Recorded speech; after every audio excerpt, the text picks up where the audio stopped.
जब जीवन कठिनाइयों से भर जाता है, जब मन में निराशा छा जाती है, जब सही और गलत में भेद करना कठिन हो जाता है, पाक कहते हैं, तब हमें श्री कृष्ण की वाणी को सुनने की आवश्यकता होती है। उनकी बातें केवल गीता के पन्नों तक सीमित नहीं हैं, बल्कि ये हमें जीने की कला सिखाती हैं।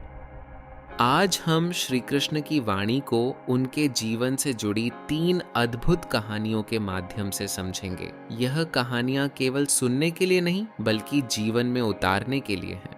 तो इस वीडियो को अंत तक जरूर देखिए, क्योंकि यह आपके जीवन को एक नई दिशा दे सकता है। कहानी 1। क्या केवल पूजा पाठ करना ही भक्ति है? एक बार अर्जुन ने श्री कृष्ण से पूछा, प्रभु, क्या केवल मंत्र जपना और मंदिर जाना ही भक्ति का मार्ग है? श्री कृष्ण मुस्कुराए और बोले, अर्जुन, मैं तुम्हें एक कहानी सुनाता हूँ। बहुत समय पहले की बात है। एक छोटे से गांव में एक गरीब ब्राह्मण रहता था। उसका पूरा जीवन पूजा पाठ में ही बीतता था। वह दिन भर भगवान का नाम जपता, यज्ञ करता, भजन गाता, लेकिन उसके परिवार की स्थिति दिन ब दिन खराब होती जा रही थी। उसकी पत्नी और बच्चे भूखे सोने लगे थे। एक दिन उसकी पत्नी ने कहा, स्वामी, भगवान केवल मंदिरों में नहीं होते, वे हमारे कर्मों में भी होते हैं। अगर हम सही कर्म करेंगे तो वही सच्ची पूजा होगी। ब्राह्मण ने पहली बार इस पर विचार किया और अगले दिन से उसने खेतों में काम करना शुरू किया। वह सुबह शाम भगवान का नाम लेता और दिन भर मेहनत करता। धीरे धीरे उसका परिवार सुखी हो गया। तब एक दिन श्री कृष्ण प्रकट हुए और बोले, हे ब्राह्मण, तुमने सच्ची भक्ति को पहचान लिया। केवल भजन गाने से मोक्ष नहीं मिलता जब तक हम अपने कर्तव्यों को नहीं निभाते। कर्म ही सच्ची पूजा है। इस कहानी से हमें यह सीखने को मिलता है कि सच्ची भक्ति केवल मंदिरों में बैठकर भजन गाने में नहीं, बल्कि अपने कर्तव्यों को सही तरीके से निभाने में है। जब हम निष्काम भाव से कर्म करते हैं तो वही सच्ची पूजा होती है। भगवान श्री कृष्ण ने भी यही कहा है, कर्म करो, फल की चिंता मत करो, यही जीवन का सत्य है। कहानी 2। क्या त्याग का मतलब सिर्फ धन दौलत छोड़ना होता है? एक दिन एक महान राजा श्री कृष्ण के पास आया। उसने कहा, प्रभु, मैं मोक्ष प्राप्त करना चाहता हूँ। इसके लिए मैं अपना राज्य, अपनी धन संपत्ति, सब कुछ त्यागने के लिए तैयार हूँ। श्री कृष्ण मुस्कुराए और बोले, राजन, त्याग करना बहुत अच्छी बात है, लेकिन क्या तुम सच में हर चीज का त्याग कर सकते हो? राजा ने गर्व से कहा, हाँ प्रभु, मैं अपने गहने, अपना सोना, अपनी सेना, अपना महल, सब कुछ छोड़ दूंगा।